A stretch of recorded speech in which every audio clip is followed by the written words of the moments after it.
Hello Terra Nova friends, my name is Andrea Montgomery and I'm here once again on video to talk to you about a project that we have coming up.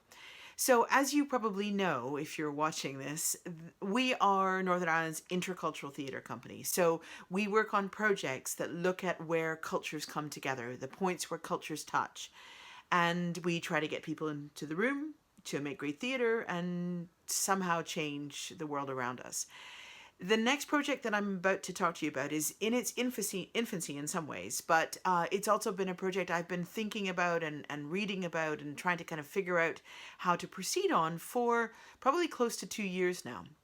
So what I'm here to talk to you about is an opportunity to join about 7 or 8 Zoom sessions, which are gathering multiracial, intercultural, hopefully multi-religious artists around me from around the world to do some very early thematic exploration with the wider Terra Nova community. And so we are hoping to look at a fascinating period of history which has had quite a lot of interesting light focused on it in recent years by people other than ourselves. And it's a strong element of Black history, so that's going to be important. It'll be important that our team reflects that as well.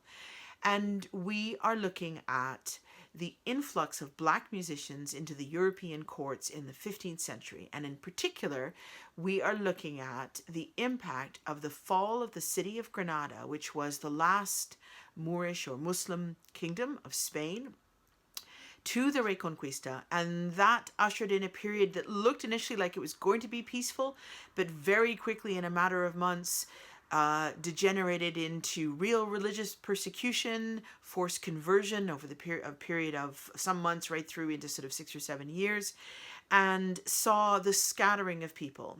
And as a result of this, one particular individual, John Blank, who others have talked about before myself, we believe that he left with Catherine of Aragon to go to Tudor England, where he joined the court of Henry VII and then ultimately Henry VIII, where he was a star musician. And there's some really interesting information about him. So he's obviously a factor in this exploration, but we are looking also at the kind of wider context, what was happening in this very tumultuous and difficult period and how it can reflect on where we are today as artists. So what does it mean in terms for those of us who are immigrant artists? How do we deal with issues of faith and belief which may be at odds with the host culture in which we live? How do people behave? How does their creativity survive in forced travel, changes, terrible changes to people's lives? So these themes are worth considering, but there's also huge joy in these stories because there's talent and expressiveness, and it can survive through these circumstances, as we have seen in the work that Terra Nova has done over the last few years. So I invite you to join us. We're going to be starting on the 7th of February and working through weekly to what we hope will be a sort of exploration weekend on the 15th and 16th of March.